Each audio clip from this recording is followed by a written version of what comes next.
them out. I would like to give the floor to Oleksandr Danyliuk, who is representative of the presidential administration and the government, and for him to make a presentation of the draft law, and then next speakers will make their presentations, and then we have a lot of time for questions for you to ask all the questions you want. Switch off your mobile phones, please.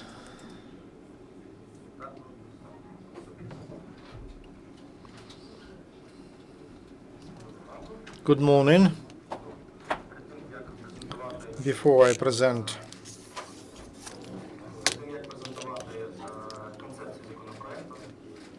the concept of the draft law, I would like to say the following. This is a product of group work of the Cabinet of Ministers and experts, civic experts who work on corruption fight issues, and also presidential administration participating in this. That's why the draft law I'm going to talk about. All of us will discuss here. And from the Parliament, Viktor Chumak worked on it. He's one of the main authors of this draft law. So it's a balanced position. We were very attentive to this draft law. We understand that this is the first, and I believe the most important step on the way to fight corruption, to rebuild institutional structure that will fight this problem, which exists for many years in Ukraine, and it doesn't allow us to develop. Some words about the Bureau, Anti-Corruption Bureau. The Anti-Corruption Bureau is a specialist body which is set up by the President on the base of law, and the main goal is to fight corruption among top officials. This is quite a specialized, narrow specialized body. Nevertheless, its focus is quite narrow, but the problem it will deal with are quite serious. That's why let's move to the presentation right away, and I will make a presentation, and then if you have a question, please ask.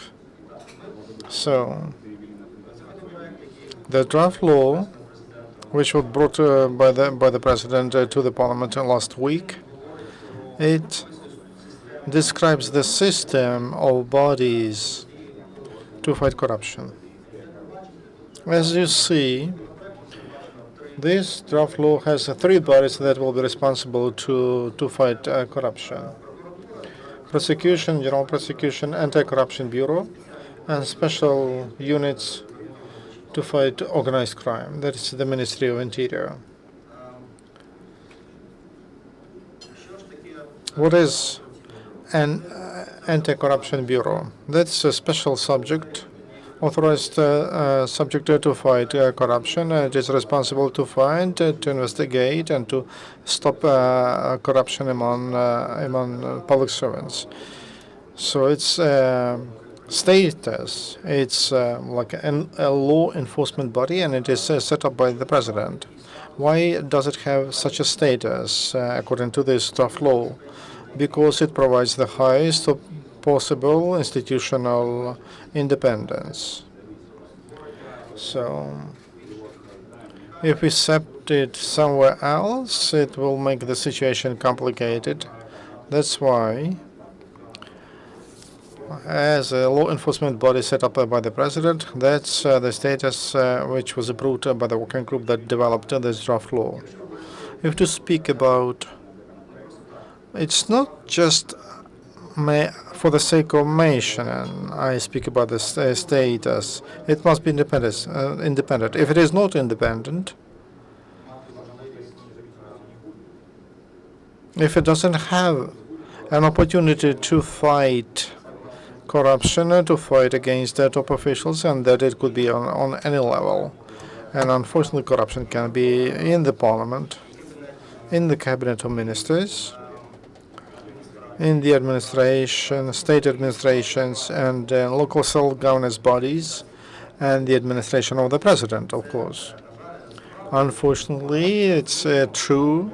We understand that this body must be independent. It should not be afraid of people it has to deal with. As to independence, it's important that the director of this anti-corruption bureau will be elected. A lot will depend on that person, and the draft law provides a procedure when there will be a commission, and there will be a competition, and a representative from 3 branches of power will sit in that committee. 3 from the parliament, 3 from the president, and 3 from the cabinet of ministers. After that commission,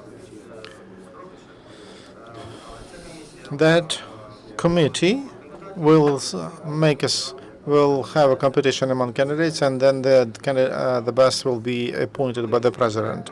When he is a director,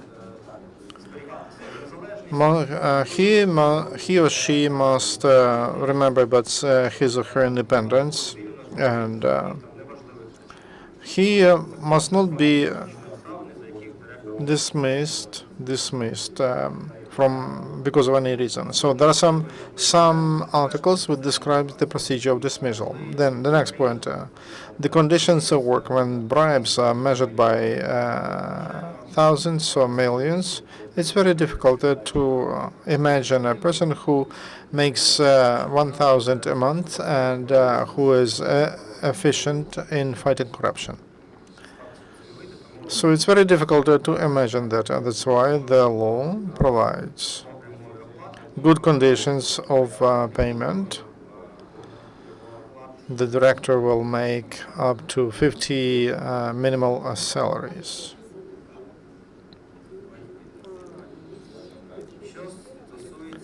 As to the structure, in this institution, there will be a maximum number of people, about up to 700, 200. They will have to take tests, so they will have special names, special ranks. So it will be a civic body. It is civilians will work in it, because during the last years, the more stars on the epaulets, the more important that person is. But here we approach this issue like this. We have to test people who work in this body, and it will be the first time. There will be 7 inter-regional territorial bodies provided by this draft law. What does it mean? It will be a more efficient use of money, or public money, and an important goal is when we have not inter-regional centers, and then we break links. So very often, when we don't want people to be interdependent on each other.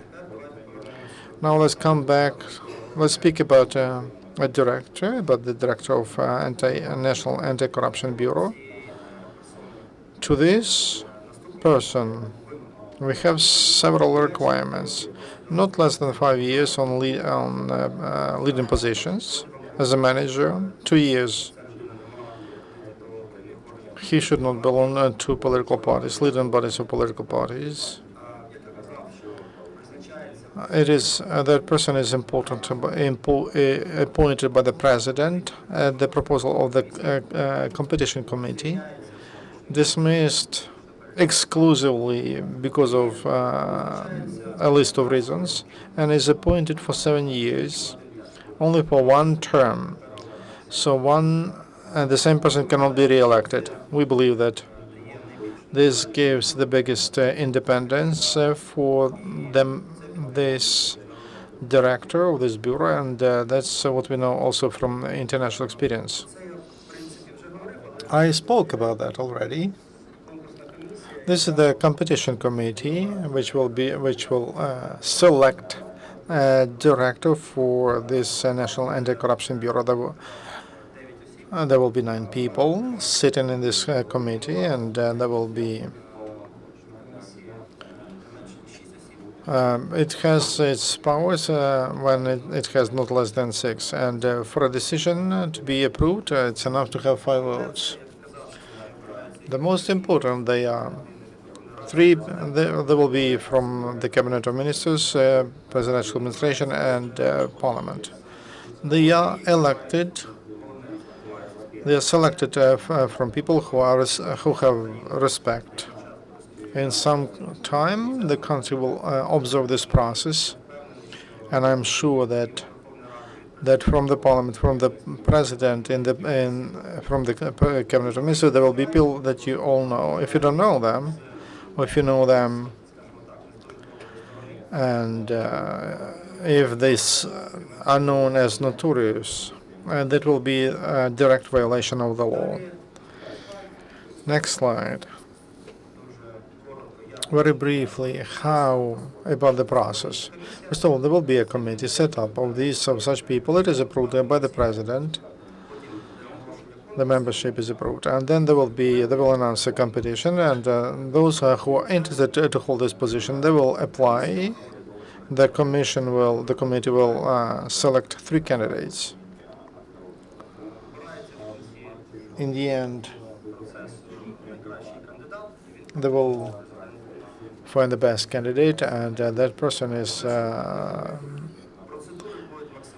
advised to the President to support. The procedures will be transparent, and interviews and selection will be in online mode. Now, about the task of the National Anti-Corruption Bureau. So, investigation, prevention, fighting and prevention of crimes, pre-trial investigation and decency check, and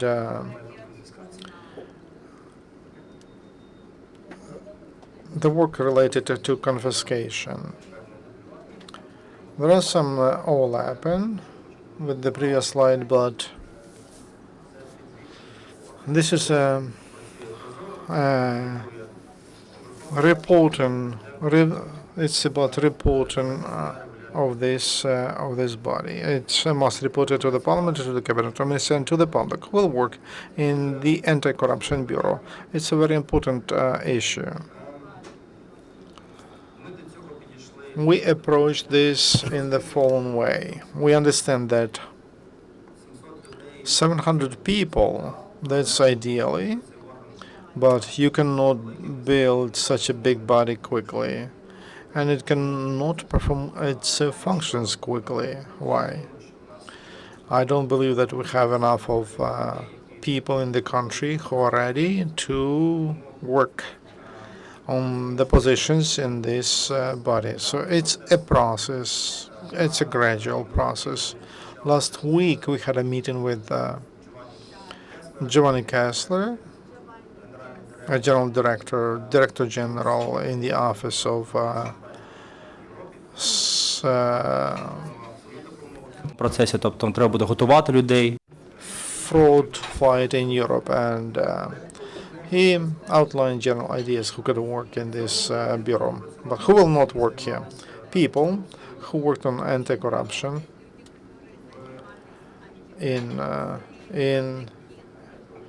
during the last years. During the first, it will be a prohibition for the first 5 years. Who was responsible for a corruption fight in prosecution, SBU, customs bodies, and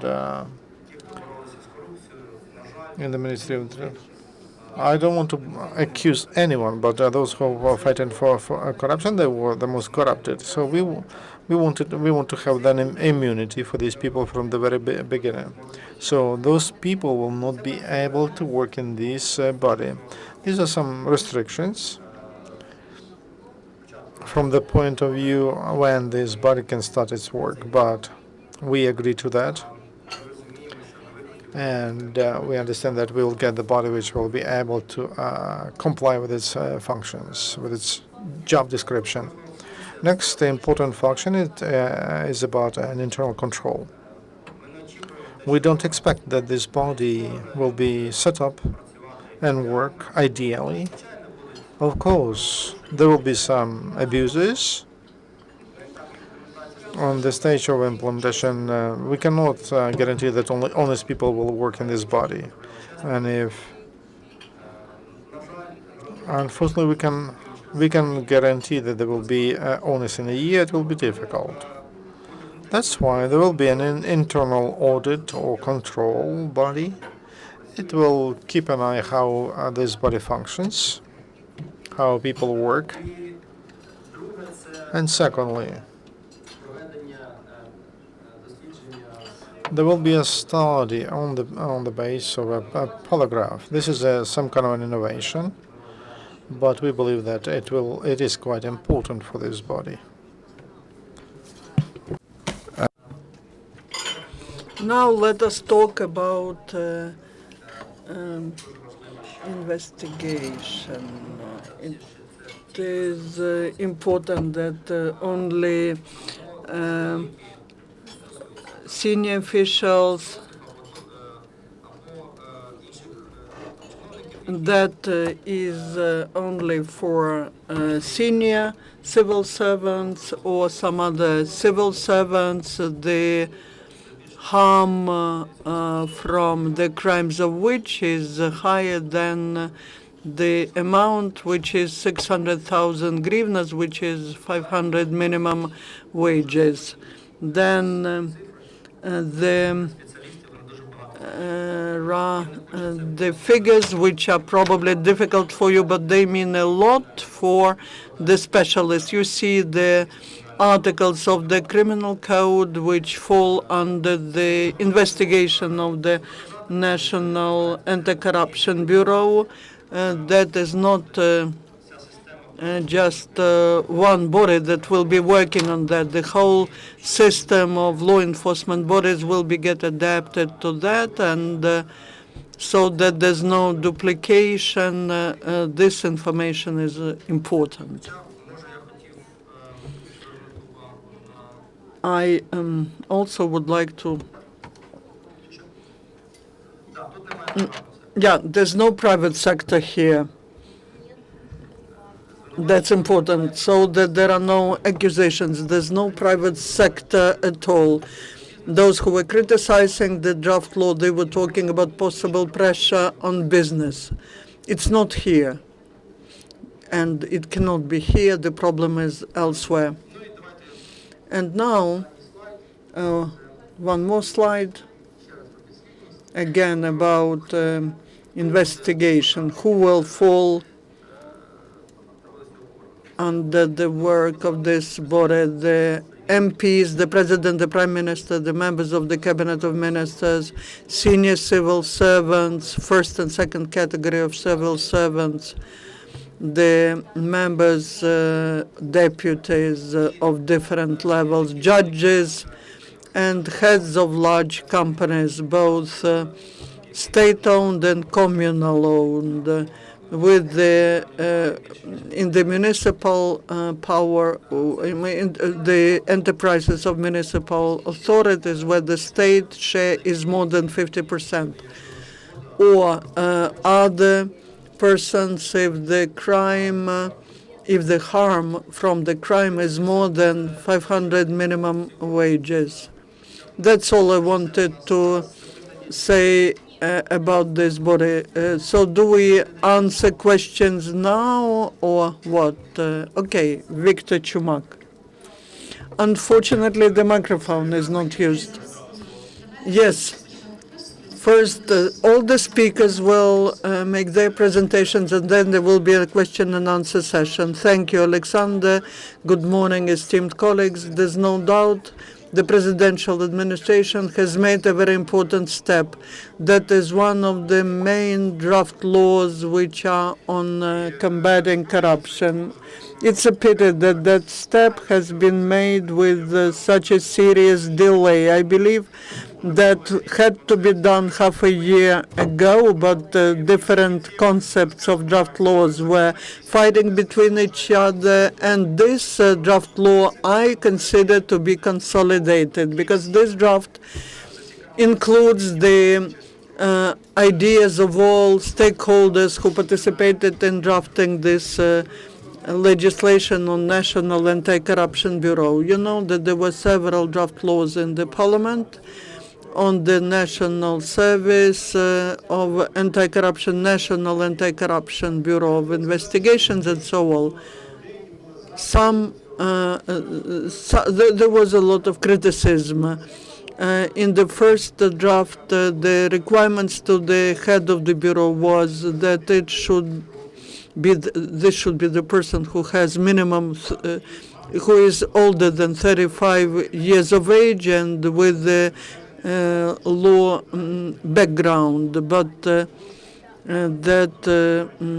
was a lot of criticism. We removed that. Then it was that the bureau is to be appointed not by some competition commission, but by some civil servant, the president or the cabinet of ministers. In some draft laws, that was the president via the National Security and Defense Council. The National Security and Defense Council would recommend the head, and the president would submit. But the NSDC is the advisory body. So in this draft, we took it into account those ideas, and the nomination commission, which has 10 members, who define the candidate for the head of the National Bureau. Also, in the law, there's the procedure itself, and the procedure will be such that you will all be able to see. This is the online procedure, which will be in the presence of journalists, and starting from the first meeting to the final meeting of this commission, where the candidate will be selected, that would be then submitted for approval of the president. It will all be done in online regime. All mass media will be covering it. There could be no closed meeting of such commission according to the law. So that gives gives independence to the bureau and to the head of the bureau, and that means that the level of responsibility, which is high, and high level of independence can produce good effect. Also, the question is when will it be submitted to the parliament? It's already submitted in the parliament. We are waiting it to be registered. We hope this draft law will be registered quickly, and as soon as it is submitted to the committee for working on it, all the members of the committee know about that. They are ready to get together quickly to discuss this draft law and submit it to the session. And I want the registration to take place today or tomorrow, so that Wednesday, Thursday, we have the meeting of the committee, and on Tuesday it could be put on included into the agenda and voted for. I hope that it will be voted for, at least in the first reading, and I hope that it will be voted for on Tuesday. You know that we have only 2 plenary days left before the session is closed, and I hope that we will vote for that on the 16th of September in the first reading, and approve it in October. Why it is so important? I believe that today we have quite a good legislation for combating corruption. As to responsibility, defining, qualification, description of the crimes, the responsibility for these crimes. We have everything within the last 2 years, even though that was Yanukovych's regime, even though they wanted to show, Yanukovych wanted to show to Europe that we're moving towards Europe. This improvement, I cannot find any other word but improvement, but creation of a normal anti-corruption legislation was one of the requirements, main requirements as to liberalization of visa regime, and we managed to impose the norms that we would like to see in the legislation for combating corruption. That is about criminal responsibility for any corruption violations. Now there's no other responsibility for corruption, for getting bribes, but criminal. We managed to impose quite serious norms as to financial control over the activities of civil servants. We imposed and have now criminal responsibility for the illegal profit gained by legal entities. That is on the basis of material legislation, but material law. But there were big problems with this institutional support. Who's combating corruption? These are prosecutor's office, customs borders, security service, and they were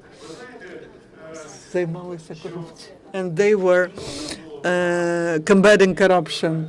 We could not demand the borders who cause who people do not trust because they themselves were involved into corruption activities.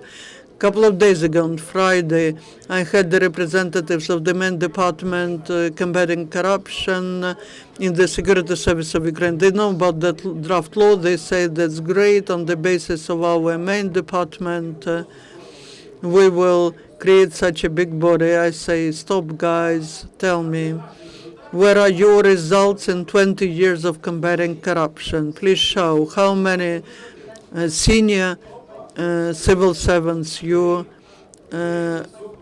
detained. 3 civil servants in the last 10 years were detained by law enforcement bodies of Ukraine, and that was related to corruption activities. And that is why we have such a norm. During the first 5 years of functioning of this bureau, we cannot allow those people who were already fighting corruption and failed to combat corruption. Such people cannot be included into these bodies. It's better to start everything from the scratch. Now, I will give the floor to the specialists who will in detail analyze this draft law, but I would like to say this draft law is consolidated. It includes the ideas of everyone. The Anti-Corruption Bureau cannot become the instrument of pressure on business. You remember, yes, this cannot happen. So we removed everything about private business.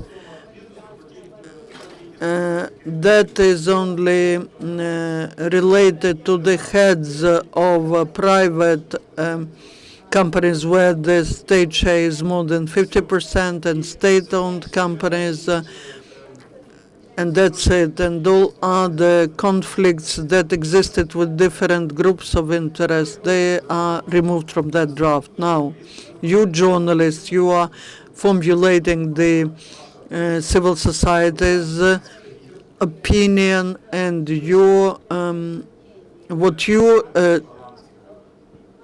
present is important. We are on the eve of parliamentary elections. I think that few members of parliament will say that they will not vote for that draft law. They all want to say that they're fighting corruption. But if there are those who do not vote for such draft law, I please request you include them into the category of MPs who were voting for draft law of the 16th of January, because the draft law of the 16th of January was the consequence of a huge corruption in the country. Those who were not voting for the draft law on the 16th of January, they are follows.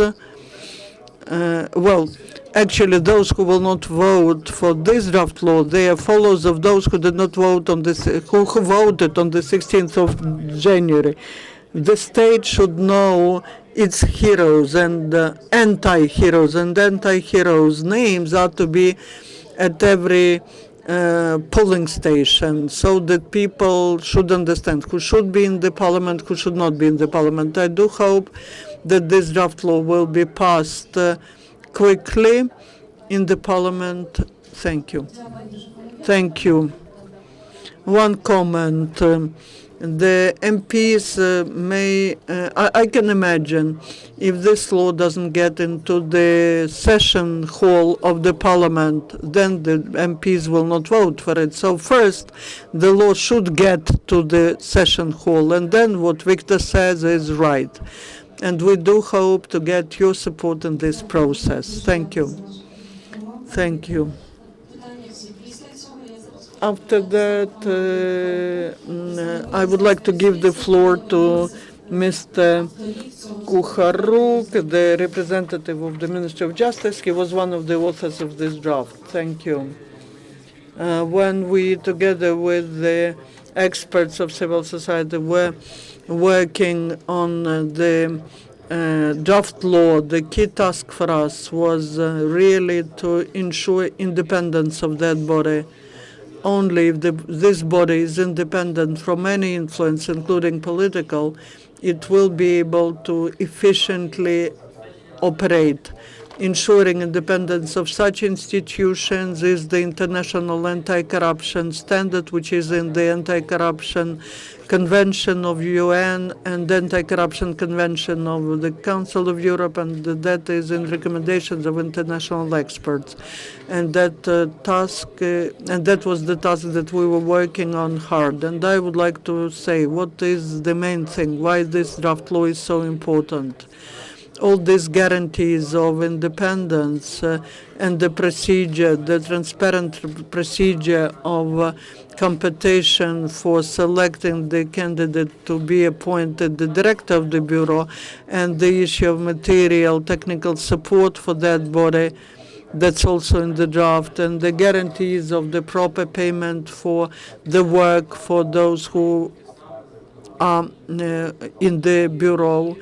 This all is to be at the legislative level, and then neither the president nor the government will be able to change these main guarantees and main provisions, which will work so that no one can influence the results of the activity of the body. There are many things, such things that no instructions which are beyond the criminal code of procedures are to be given to this bureau. And we in detail were thinking about that, and we were trying to include the competition procedure for appointing the workers in the bureau. That's also in the draft. It's not just the director, but all the employees there.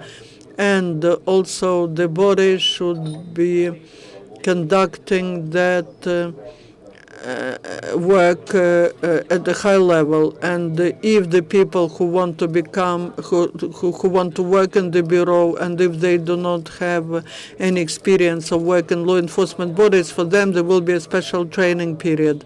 So all these rules are in the draft law. And then if there is a need to introduce some amendments, this could be done only via draft law. And that is also the guarantee for independence. All such things, the status of this body, the procedure for selecting people there should be fixed at the legislative level, and that will allow to publicly discuss any amendments into its activities. Thank you. Thank you very much. Now I'd like to give the floor to Dmytro Kotliar, who was one of the authors, developers of this draft law. Now we'll listen to the civic sector, and there were a driver in the process. So a couple of words about this draft law. I was working on it since 2008, and at that time and now, we represented the civic initiative and the package of reanimation reforms. We had some tasks. When preparing this draft law, we should meet some requirements, main standards of international documents, and which come out from the experience of other countries and their experience. So three main requirements: independence of this anti-corruption body, reporting and transparency and efficiency. On these three elements, we told a lot about independence and transparent competition, and transparent competition for all the rest of the stuff in the Anti-Corruption Bureau. And the fact that we set up this bureau, not by the document decision by the Cabinet of Ministers, by the President, but on the basis of the law, which will describe powers of this new body. And even in the text, we mentioned the stellar. This is not a standard decision, and many other guarantees. Transparency and reporting. And twice a year, Anti-Corruption Bureau will report to the President of the Parliament, Cabinet Minister, and also to the society. And in details, they will publish information about the activity, including detailed statistics about the number of cases they provided to the court, a number of sentences, verdicts, and categories of top officials who brought to responsibility. They will have to show quality and quantity. That's a requirement to them. How many top officials will be brought to responsibility for corruption.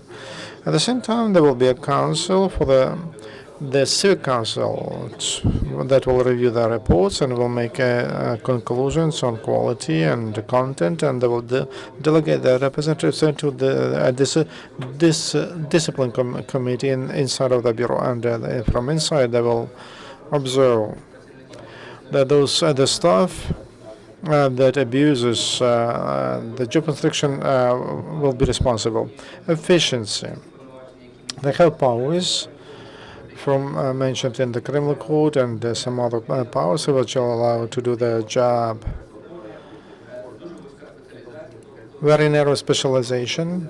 It will not cover administrative corruption abuses, and only crimes committed by high top public servants or by other public servants, and if the crimes of a higher level, they will be autonomous. They will not need security service or other law enforcement bodies to start a case. They will have all the powers on material means and in their own hands. From the point of view of efficiency, there will be new crime. We bring this crime to international standards. That crime is called illegal enrichment.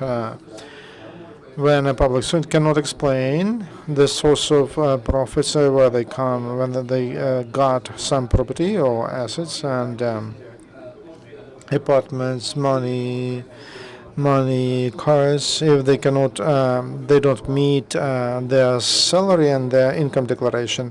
So that's already a reason to take them to criminal responsibility according to all the procedures. At the same time, because it's quite a complicated mechanism, it requires a proof and court trial. We have some other controlling tools. It's a novelty. There are two procedures: monitoring of the way of life and examination of honesty. Monitoring the way of life. It will be an assessment, comparison, how a public servant, how they live, what kind of assets they have, and comparing with real income they declare. If there is no accord, and that will be a reason to dismiss that public servant. Also, checking their honesty. There will be provocation with a bribe or some other temptation. As a result of this provocation of the check, you cannot take them to criminal responsibility, but at the same time we can dismiss them. So we can purify, clean this bureau from not honest stuff. So these instruments will be quite powerful if this body works, if it has resources that we provide in the draft law. Then this draft law can change the situation, and it can break those trends we have. And the trend is no active fight against corruption among these top officials. So we'll be able to change our life in this sense. Thank you. Thank you. I would like to give the floor to Darya Kaleniuk, and who work on bringing stolen assets back to Ukraine. That will be an important function of this future body. Good afternoon, or good morning. Very often we ask, why do we need one more law enforcement bodies? We have an army, we have police for over 300,000 people. But how efficient that army? According during the last 4 years, starting in 2011, law enforcement bodies, they brought to courts four cases against four of public servants. We don't know about results of we don't know about sentences. Maybe there are less. Maybe some known people among those three. And the reason of non-efficiency of law enforcement bodies in the corruption fight is, as it was mentioned, absence of independence of law enforcement bodies that fight corruption, and also two more reasons, and that were not mentioned here. No coordination between law enforcement bodies, and no specialization. Over high political, there is an eye of lawyers that works for corruption. Political regime of Yanukovych showed how complicated schemes are to steal money from the state and to take them out from the country and launder them and take them abroad. During Euromaidan organization, systemically, we were trying to find facts about assets of Yanukovych and his family. And we spoke to foreign police because we understood it's impossible to investigate anything here for foreign police to block their assets. Because of a revolution of dignity and our efforts, we received a gift for the country. Special sanctions, individual sanctions against Yanukovych and his friends, and that allows them to block their assets.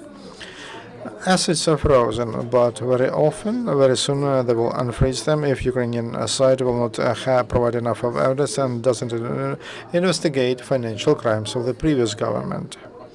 As the monitoring shows, Ukrainian government cannot handle even with investigation of the previous government. Well, with obvious facts, and the journalists made a bigger part of work. Why that is happening? As an example,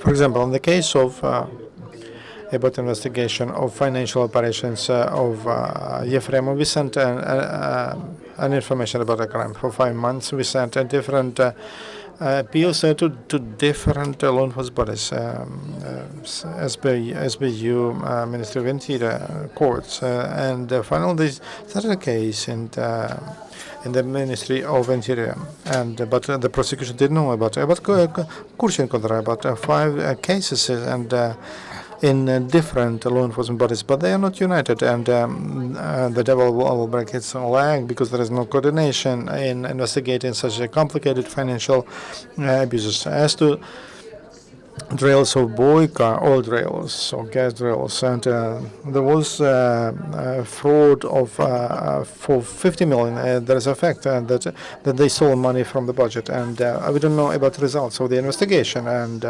what do I want to say? That there is a big high risk that even those those criminal assets frozen abroad. Somebody says for $1 billion or for $10 billion dollars. Some people say they will be unfrozen if there is no normal, stable institution that can be independent, that can coordinate its activity.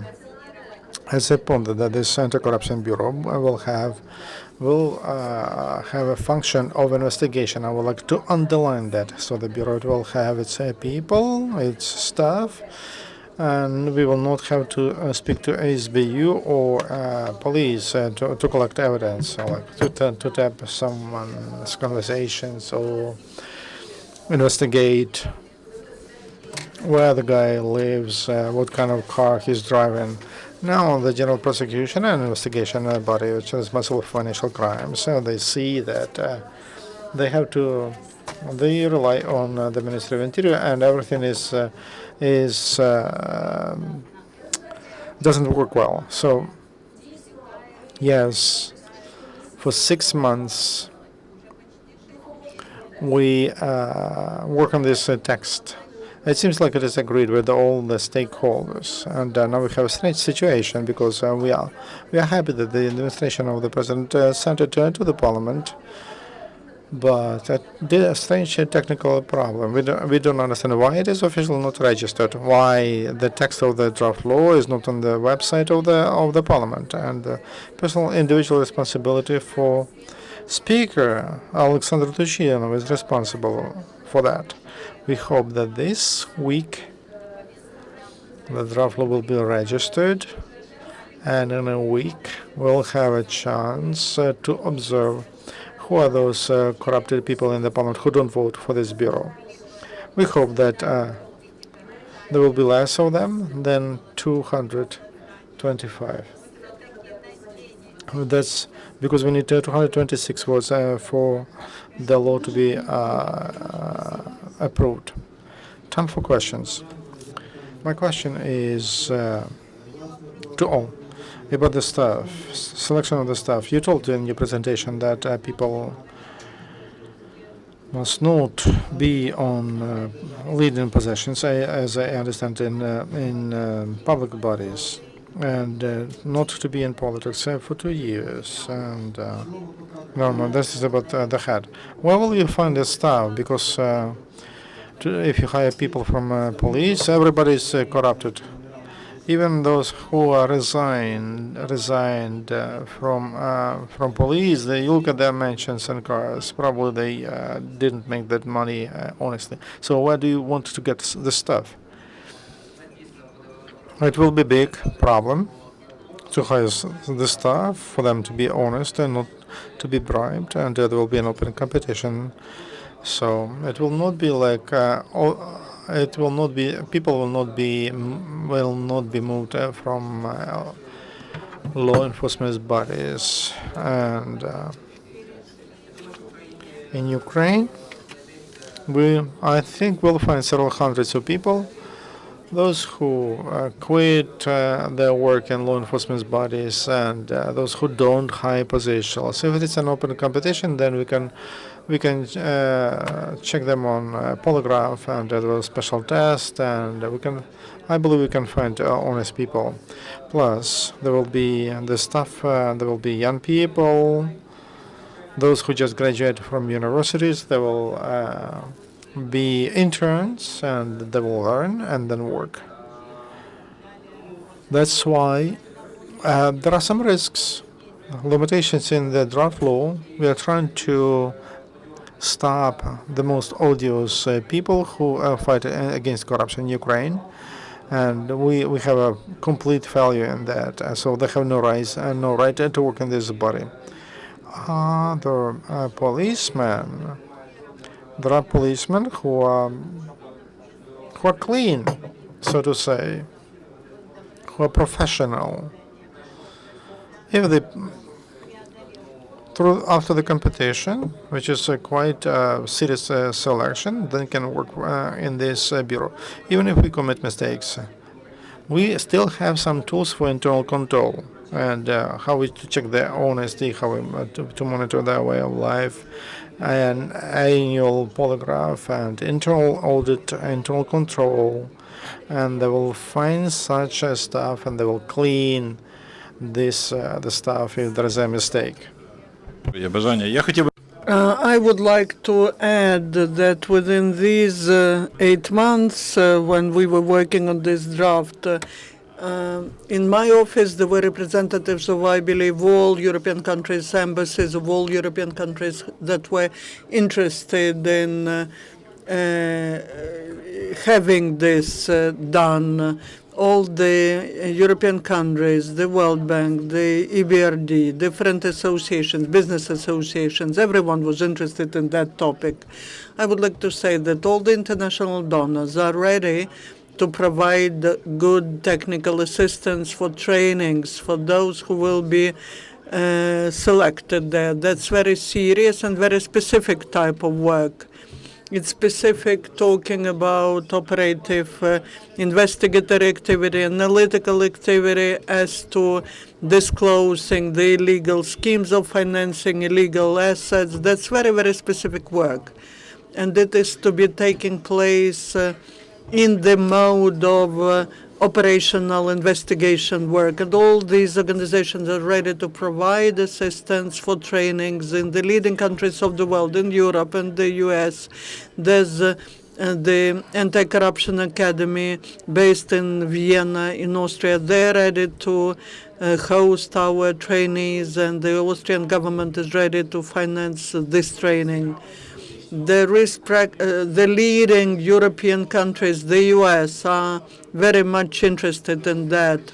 And because of very simple reasons, because that body has to strengthen business in the country and business climate, not just combat our corruption, but to do it so that in this country you can work normally, foreign business can operate normally. Because, they were asking when will you have the National Anti-Corruption Bureau, but they were also coming with the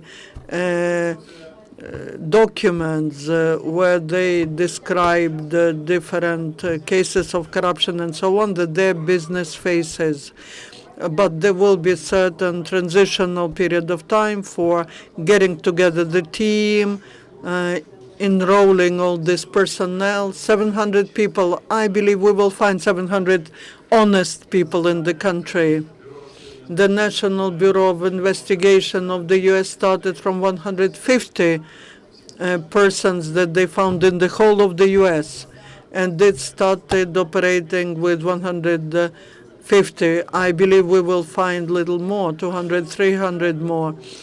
300 that will have training and will start working. And the head, I believe the head should be minimum with the background in law, because that's criminal procedural activity. But that also limits the rights of other highly respected people who would like to probably host this position. That is why we removed all the requirements to a candidate for the director.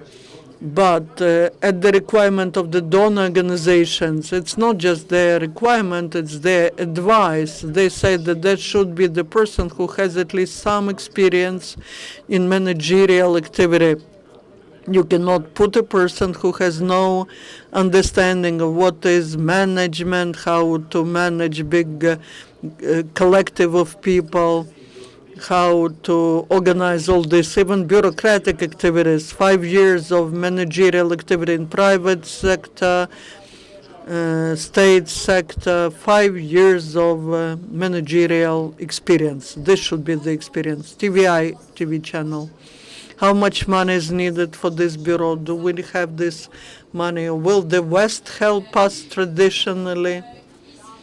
And talking about the polygraph lie detector, will everyone have to pass this lie detector? I will answer briefly the previous question. A lot of work has been done in the recent years, but that doesn't mean that we have to hurry up. You understand, it's very easy to discredit such a body. That's not the issue of the number of cases. Even this body, there is corruption, that's it. Then it will take us a long time to get back to that. We understand all the difficulties, but there's an answer to that. Talking about money, first of all, we do expect to get some assistance from donor organizations. As Viktor said, many are ready to help us. We will discuss it with them. But we need to understand that that is part of comprehensive reform. Now, we are reforming all law enforcement agencies, and those who are sort of involved into corruption, they will not be involved into that, and a lot of money will be channeled then to the bureau. There's no figure. Ну, може, Ну, я знаєте, я вам можу сказати, як Десь будь-який 20. Anybody, basically, the number of people there with high salaries should be 20-30 million hryvnias a year, but that's approximate. I take any law enforcement body that operates like the security service or border guard service. Just imagine their budget is $1 billion, but they have 40,000 people working, and here just 700. So just imagine. But all the measures, all the operational investigatory activity, material support, organizational activity, that is 20-30 million hryvnias a year, that's for sure. But this will be big saving. We will be saving, because today thousands people in the Ministry of Interior, Security Service, general prosecutors are doing that, and they will stop working on that, and the money will be channeled to a different body. This will not be additional costs, but a big saving of the state money when we will take these functions off non-efficient bodies and will channel it to one body which will be efficient. Even if 2 to 3 real cases we have a year, then that will additionally save us minimum several dozen million hryvnias, because the money will be returned back and the level of corruption will be reduced. To Oleksandr Danyliuk, the question about ATO zone. What do you think about the ceasefire and as to exchange of the detained prisoners of war? And that is a little bit different issue. Yes, that is very important, but let's discuss what we are discussing. Association of Polish Journalists, will there be a chance for the citizens of other countries to work in the Bureau as experts, for example? And which period will the Bureau investigate? The period of the last president's administration or 23 years? I will tell you about the personnel who will be employed now in the law enforcement bodies. We already have people from other countries, from other law enforcement bodies from other countries. They work there as experts. There are representatives of the FBI, and they report to the Ministry of Justice of the U.S., but they here work as experts, and we hope that such experts will work in the Anti-Corruption Bureau. Also, we are discussing the possibility of creating the joint investigatory body where there will be investigators from EU countries and Ukraine. This will be like a small working group for 20 persons, and they will be specialized in controlling the money that come from EU. But that is the concept. This group, this task force, could become part of the National Anti-Corruption Bureau. We are now discussing how this should be done. And the period of time also, foreigners will not be able to work as full-time employees in the National Anti-Corruption Bureau because that will be against the law, but they will be able to cooperate with it as experts. Also, the objective of this body is to work with new cases, but formally there are no limitations. It's not like only what the cases which started only after the new bureau is set up, but also the prosecutor will decide whether this case should be submitted, channeled to the Anti-Corruption Bureau, should the investigatory bodies, regular investigatory bodies, be investigating it. It will be focusing on new cases, but if there are some difficult, complicated cases that were started earlier that the law enforcement bodies cannot cope with, then they can be submitted to the National Anti-Corruption Bureau, and that's according to the General Prosecutor's decision. I have a question to representatives of the government.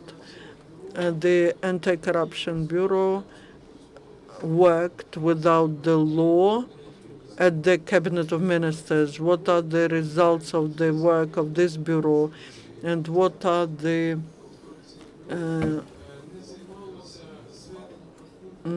guarantees that this Anti-Corruption Bureau is not just fighting with those who oppose the authorities?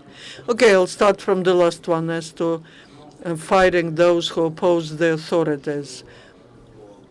The draft law puts such guarantees, such mechanisms that there's no political pressure exercised on the Bureau. The Bureau will be acting objectively, and the rights and the responsibilities are there, and that all limits any political pressure. The Bureau should concentrate on corruption crimes of senior civil servants, irrespective of which party they are in. As to Anti-Corruption Bureau, we are talking about creating a new body which never existed before.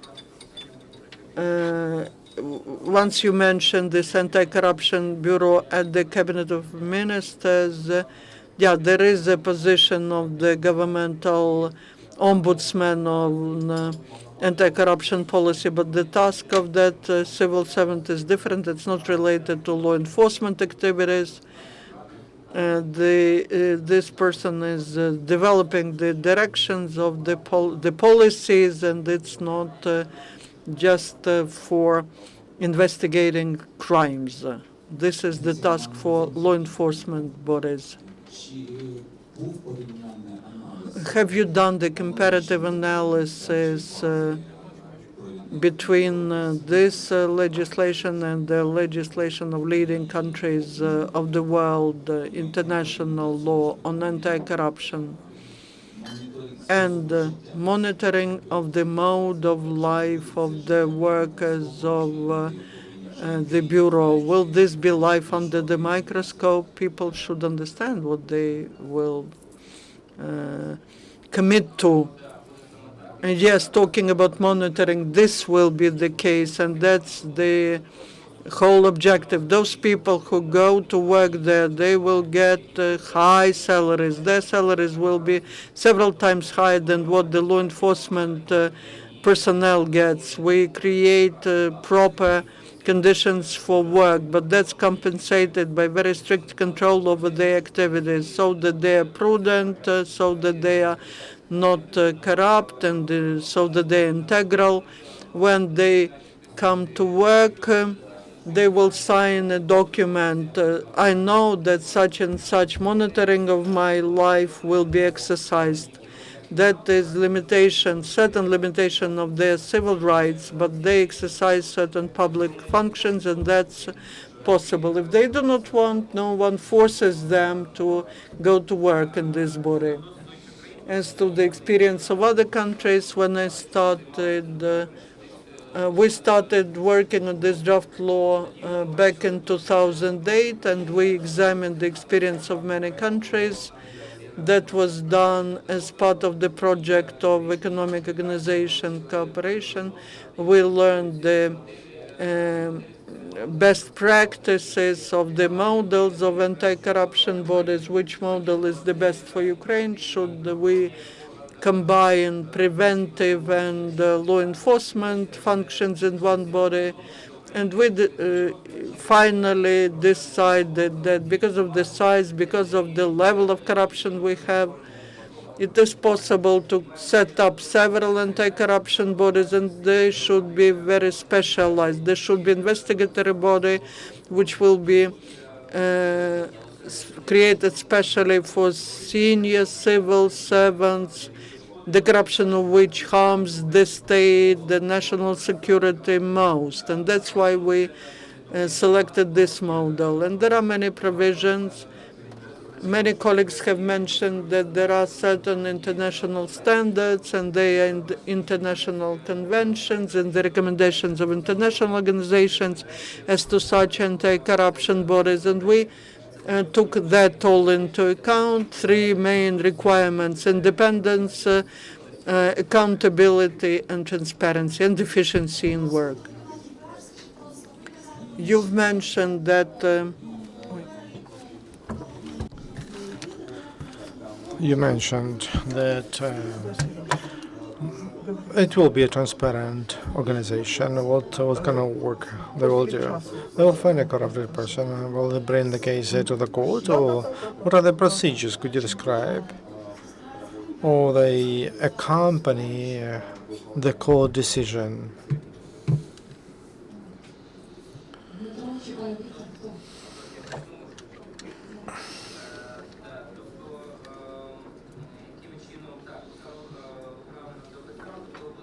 Right description. So it will be an investigation body and also a body which is responsible for finding facts. And so National Corruption and Corruption Bureau will find corruption facts and will investigate them. And also there will be special anti-corruption prosecutors appointed by general prosecutor, and they will accompany a case from the beginning of the investigation up to the court, and they will represent this organization in the court.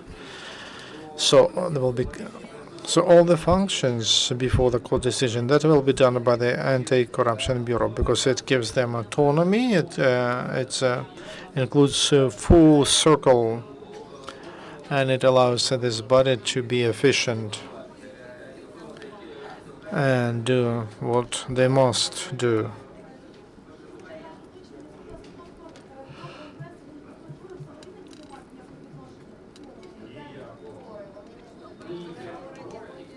There will be special prosecutors appointed directly by the general prosecutor. They will not report to anyone but to the general prosecutor.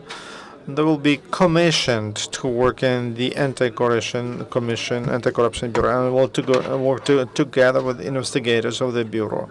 They will have autonomy, and also they will have some specialization. As to reasons for dismissal, there is a list of cases in the text, Article 12. There is a list of cases. You cannot dismiss someone because of political reasons, like you cannot express distrust, or some other reasons for dismissal because of political motivation to get rid of the head of this independent body. Then it could be like death, age, health, lose of citizenship or crime. So the president or the parliament or the cabinet of ministers, if they don't like how the investigation goes or how this body works, they will not be able to dismiss the director of the Anti-Corruption Bureau. There are some risks, but it's important to create independence of this body. Also, it's important to protect it from political interference, and so it's important to protect the director from this political risk than from other risks. I would like to add to this as to independence of the director.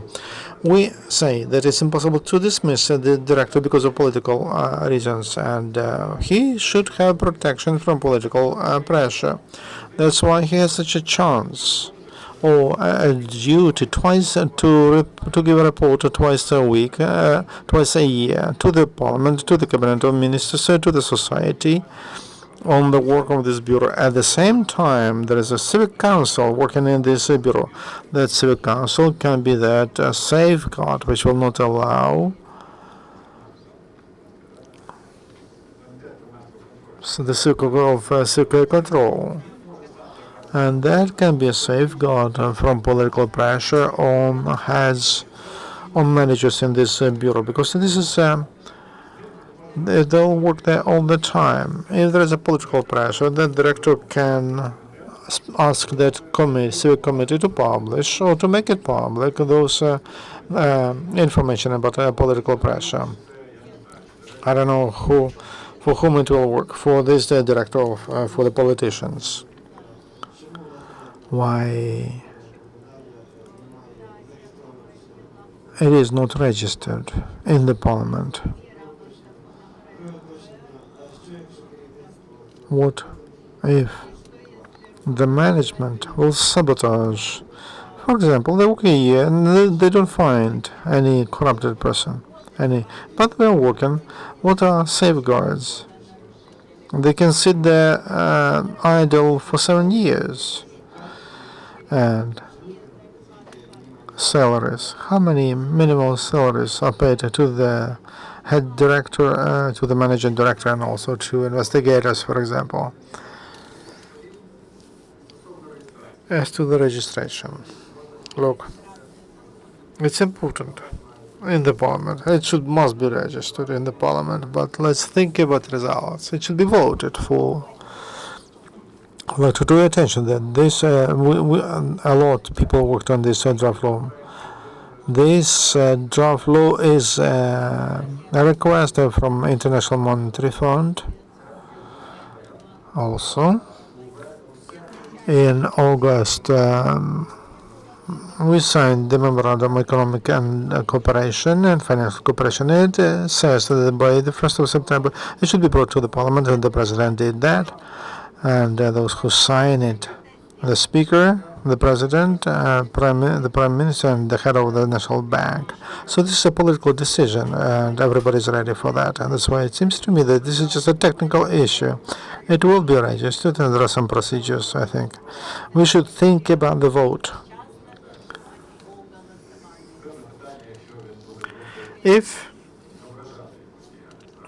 What if they are idle? What if the bureau is idle? We will see that, because the level police of the level of efficiency of police cannot be identified by the level of crimes they find. No, but the rest of the society. If the society feels that police defend their rights, everything is fine. We will feel that. As to this bureau, I want to tell you, we have some spheres where you can find cases like state procurements. You can find cases, land frauds, medicine, like on the high level, corruption, trade with positions, no problem. Abuse of influence. So this is what is related to high level corruption. Let's go down, because this bureau will also investigate the work of the abuses of police, security service, prosecution. You think there is no corruption there? About in SBU? No. There were 10,000 of complaints to the committee. I don't believe that they won't do anything. If we see their work, if that disappears, we'll tell. If corruption disappears, yes, we'll see it's very good because they scare corrupted people and they stop taking bribes. We must feel that because nobody will demand bribes, nobody will lose that money because that money will go to our economy, and we will feel that. If we don't feel, then we'll have a different picture. We'll think about how to control the activity of this bureau, but there must not be any political pressure on this bureau. Salary for investigators is about 18,000 hryvnia.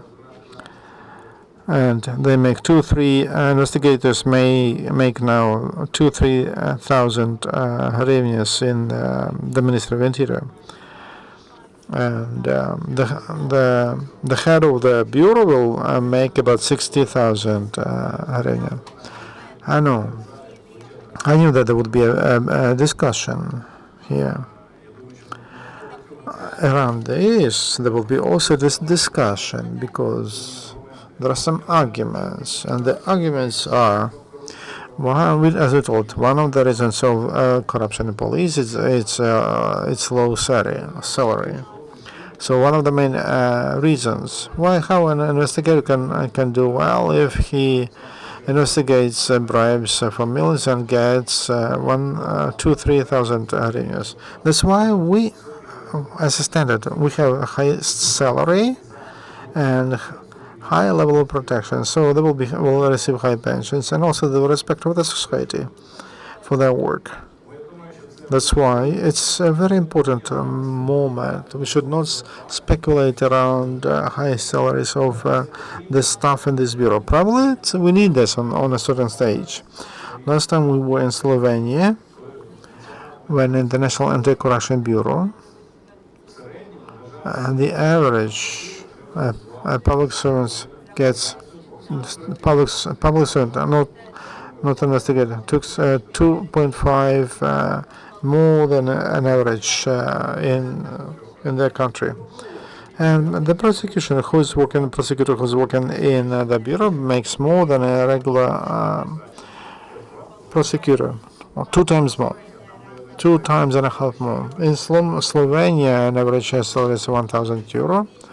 So 3,000 euro, it's quite a good salary for Europe.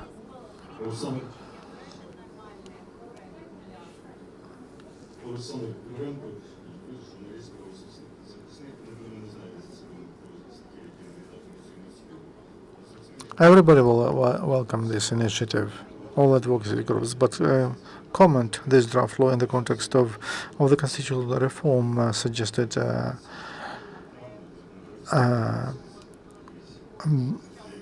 by the president in the framework of the constitutional reform, and the president suggests that he will appoint Minister of Defense and Foreign Affairs and Monopoly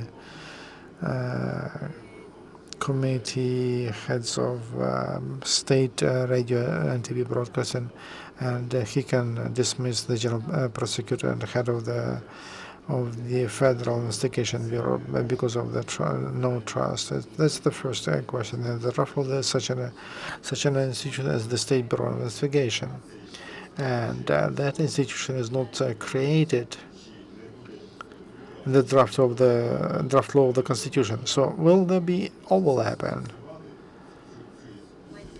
Maybe it will be.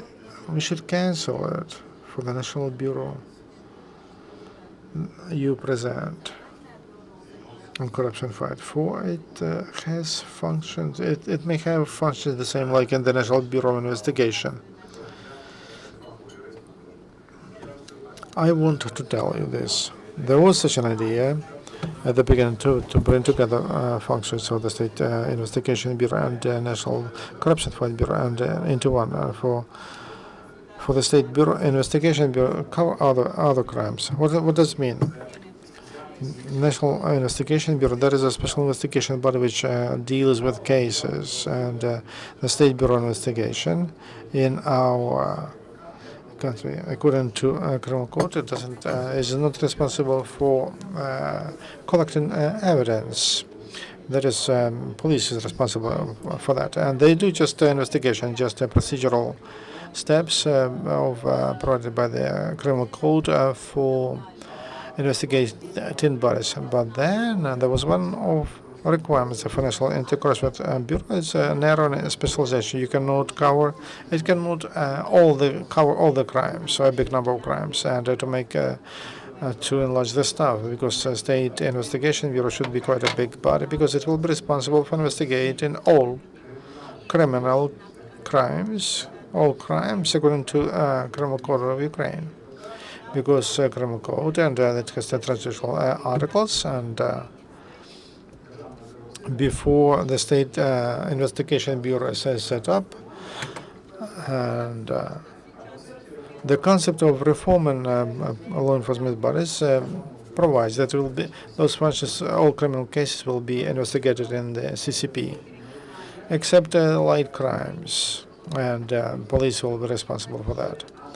But anti-corruption crimes, anti-corruption activity, it will only one body will be responsible for that. So if you see there could be some political appointments and dismissal in the prosecution or in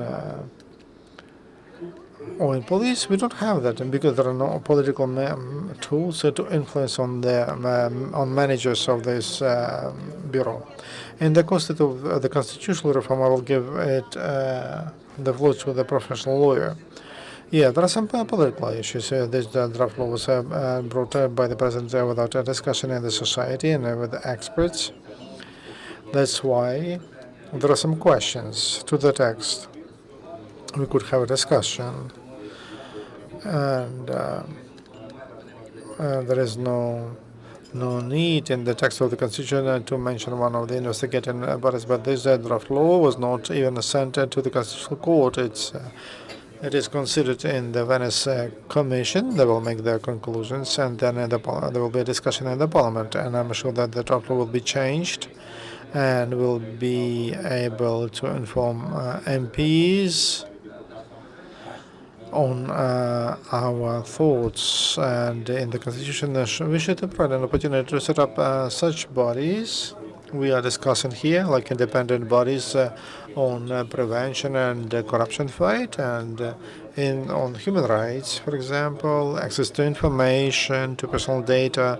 But at the same time, we should not identify them in the text of the Constitution. But it's important that in the text of the Constitution to mention who among the highest bodies have powers to appoint managers. And then during the constitutional reform, we'll continue. These issues will be discussed. But it's good. You're correct. This is an issue for discussion. I would like to comment as a politician. When you say that follows, it's clear. We moved to the Parliamentary Republic. It would be better to make a cabinet ministers responsible for that. It would be correct from the point of view of classical Parliamentary Republic. But let's think. We are under turbulent and difficult phase of our development. We are in the state of war, a real war, and to the big extent, the law enforcement bodies and anti-corruption sector, all our laws identify that as issues of national security, and the president is responsible for national security completely, and maybe it's not good from the point of view of classical works on a state build, but because of this situation in the country, we should know. We should know what is national security, who is responsible for that, and who will be appointed, who will be dismissed, etc.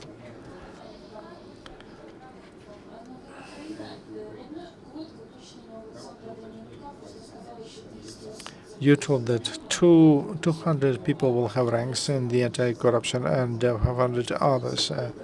Where will you have them to? How will you find them? How will you hire them? We spoke about the experience. The requirements will be the same. At the beginning, the draft law had such an article that all of them should be from police, all of them should have education, ranks, etc. But then we understood that it's not important. We have to put some limitations, and we should make them. We should hire civilians, and 200. Why do we have them? For those people will have the right to have weapons. And because they will have to defend witnesses when they make an arrest. And just wait to imagine, someone is, a top official is arrested in the Ministry of Interior, for example. It would not be correct to use police for that and to give them 24 hours to prepare for that arrest. The Bureau must have its own forces. And for that's why we have these 200 people in epaulets or with ranks. Unfortunately, the question is not asked into the microphone. It will depend on the position. There will be the qualification requirements to employees. If that's an expert on finance, should have certain background. Investigator should be a lawyer. If that's a security officer, different requirements. Financial department also different. It's not limited at the level of the law. So please come after the event to the speakers. Thank you for your very good presentation. Thank you.